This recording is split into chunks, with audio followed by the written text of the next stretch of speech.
Hi friends, welcome to today's session, and today we are going to discuss about private participation in railways. And in this session we'll first see what is about private participation in railways, and then we'll discuss the pros and cons of private participation in railways. And recently government initiated the move for the private participation in railways, so we will discuss what are the issues with that move. So this is how I plan this session. Let's now start. So friends, Ministry of Railways has started the process to allow private players to operate certain trains on its network by inviting requests for qualifications for the operation of passenger train services on over 100 routes with 150 modern trains. And the project will bring private sector investment of about rupees 30,000 crore, and trains sets have to be brought by private operators and maintained by them. That is the condition. And fares in private trains will be competitive, and prices on other modes of transport like airlines, buses have to be kept in mind while fixing the fares.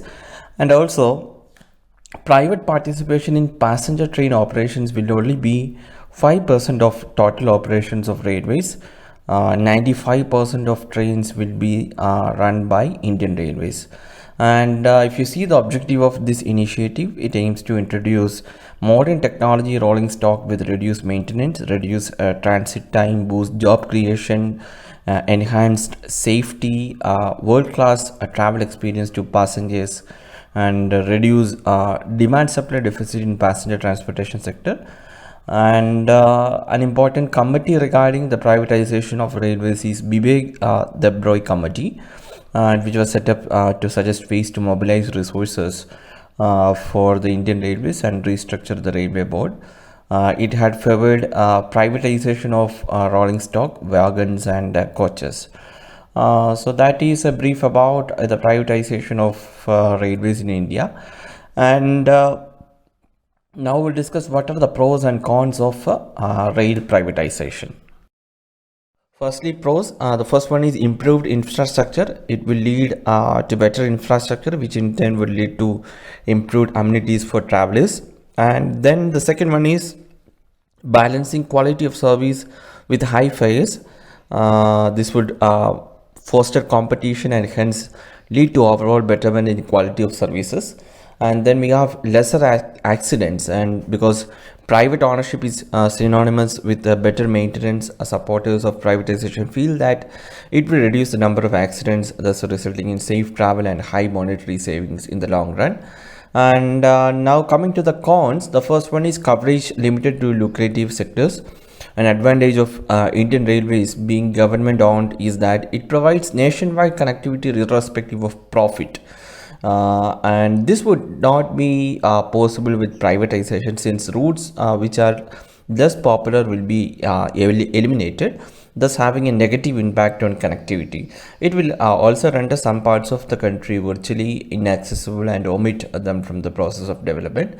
And the next point is regarding fares, that is, given that a private enterprise runs on profit, but it is but natural to assume that the easiest way of acquiring profits in Indian Railways would be to hike fares, thus rendering service out of reach for lower income groups. This will defeat the entire purpose of system, which is meant to serve the entire population of the country irrespective of level of income. And next point is regarding accountability. Private companies are unpredictable in their dealings and do not share their governance secrets with the world at large. In such scenario, it would be difficult to pin the accountability on a particular entity should there be a discrepancy. So these are the pros and cons of major pros and cons of rail privatization. And now we'll discuss what are the issues with this move of government. The first point here is responsibility issue. The recent decision, the railway crew will work the trains, 151 trains in 109 routes, which will be maintained by the private investor, and all other infrastructure, track and associated structures, stations, signaling, security, and the daily maintenance on by the railways will be fully utilized in running trains. Thus, the responsibility of private investor ends with investment in procurement and maintenance of the coaches, and train operation, safety, and dealing with everyday problems rest with railways. So, in case of unfortunate event, fixing responsibility will be an issue.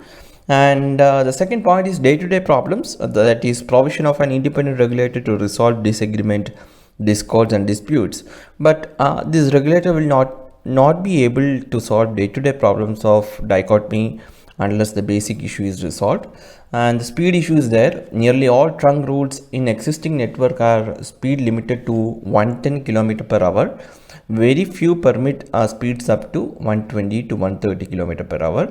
To raise it to 160 km per hour as proposed in the rail privatization plan, there has to be a track strengthening, elimination of curbs and level crossing gates, and strengthening of bridges. There is no appreciable reduction in transit time for most proposed trains when compared with the timings of the fastest train now operating on that route. So speed issue is there, and another issue is passenger fare issue. In the proposal of privatization, railways and government have no role in fixing passenger fares. Fares will be beyond the common man's reach, and fares concessions extended to several categories of people will not be made available by the private investor. So the very objective of commissioning the railways as a public welfare transport organization is defeated by this passenger fare issue. And the reservation of jobs is another issue. Private investor is not bound to follow reservation regulations in employment. This in turn will deprive employment opportunities. And the next issue is limited coverage. An advantage of Indian Railways being government owned is that it provides nationwide connectivity irrespective of profit. We have discussed this point. Privatization of railways would mean that railways will become a profit making enterprise. This would lead to elimination of railways routes that are less popular. And there is a huge impact on economy. Indian Railways is backbone of India.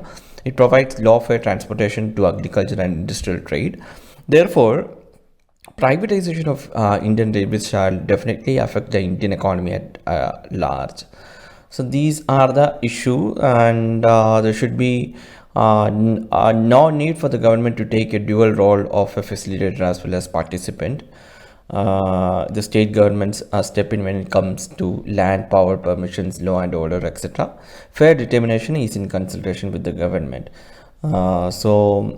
Instead of private entrepreneur, Indian Railway Catering and Tourism Corporation, a government undertaking which has gained experience in running the Tejas Express trains, could have been given the role instead of privatization. So there are many alternate ways. Anyways, this is a new step and a developing topic. It's been in news several times, and also it's a very important topic for your mains examination. And so please study about this, guys. That's all for today. We'll meet tomorrow with another topic. Thank you for watching this lesson.